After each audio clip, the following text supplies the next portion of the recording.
आशीष, good morning. देखिए, हाँ, वाकई अगर आप देखें कल मोमेंटम क्लोजिंग के वक्त हर्ट हुआ और बैंक निफ्टी ने अगर आप देखें तो उस मोमेंटम को कोलैप्स किया।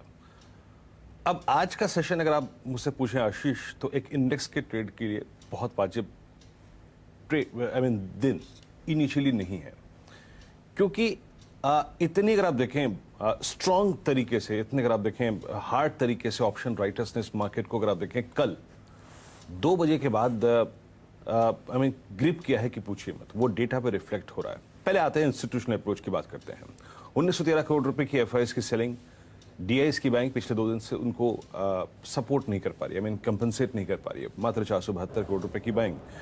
उसके बाद अगर आप एफआईएस का इंडेक्स का आंकड़ा देखें तो 23,000 contract short, it's huge for expiry day. और करीब 2500 करोड़ की अगर आप देखें उन्होंने सेलिंग करी। स्टॉक फ्यूचर्स में अगर आप देखें लॉन्ग काटा। एफआईएस ने इंडेक्स ऑप्शंस में आशीष 64,000 कॉल लॉन्ग की है और 33,000 पुट लॉन्ग की है।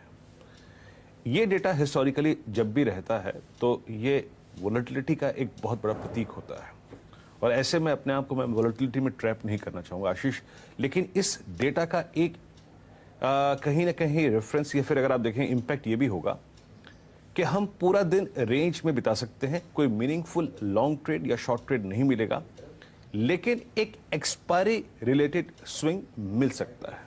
तो इनिशियली नो ट्रेड और एक्सपायरी रिलेटेड स्विंग मिल सकता है। करना क्या चाहिए? देखिए आशीष, 18,200 पे कल जब हमने क्लोजिंग में सरेंडर किया, 18,300 पे और 18,400 पे, 500 पे ह्यूज कॉल राइटर्स सवार हो गए हैं।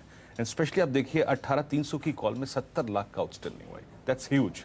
वो इंडिकेट करता है कि आज में अगर मैं ओपनिंग के वक्त लॉन्ग ट्रेड पिक करूं तो शायद मेरे को एडवांटेज ना मिले। और नीचे की तरफ पुट राइटर्स 18,200 पे करीब 40 लाख का आउटस्टैंडिंग हुआ है, 18,100 पे करीब 29 लाख का आउटस्टैंडिंग हुआ है। तो इनिशियली जिस तरीके से आशीष कॉल राइटर्स ने और पुट राइटर्स ने ग्रिप करके रखा है, एक मीनिंगफुल ट्रेड निफ्टी पे नहीं है। हमारे पास बैंक निफ्टी के स्ट्रेंथ का एडवांटेज इस वक्त नहीं है जिसको हम निफ्टी पे प्ले कर सकें। तो नो ट्रेड।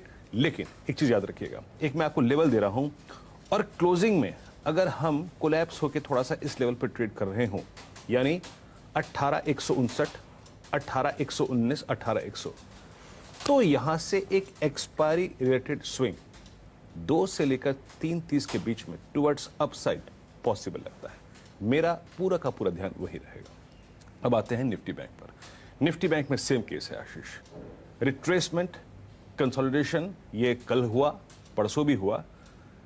41,000 और 41,500 के बीच में कॉल राइटर्स ने बहुत हैवी तरीके से अपने आप को अगर आप देखें ग्रिप कर रखा है, और नीचे 40,000 से लेकर 40,800 के पुट राइटर्स ने अपने आप को ग्रिप कर रखा है। कोई मीनिंगफुल ट्रेड नजर नहीं आता है, क्योंकि आपने ट्रेड विंडो इतनी छोटी दे दी है मेरे को कि मैं ट्रेड नहीं कर सकता उस पर। क्या है वो विंडो? 40,600 और ऊपर 41,000। मुश्किल होता है। लेकिन अगेन मैं कहूंगा इनिशियली ट्रेड को अवॉइड कीजिएगा, आईटी पे फोकस कीजिएगा, स्टॉक फ्यूचर्स पे फोकस कीजिएगा। यहां पर भी एक्सपायरी रिलेटेड स्विंग पर ध्यान दीजिएगा, और वो लेवल क्या होगा, वो जोन क्या होगा जो एक्सपायरी रिलेटेड थ्रस्ट जनरेट करेगा, वो है 40,600, 40,800। इस 200 पॉइंट के बेस पर नजर रखिएगा।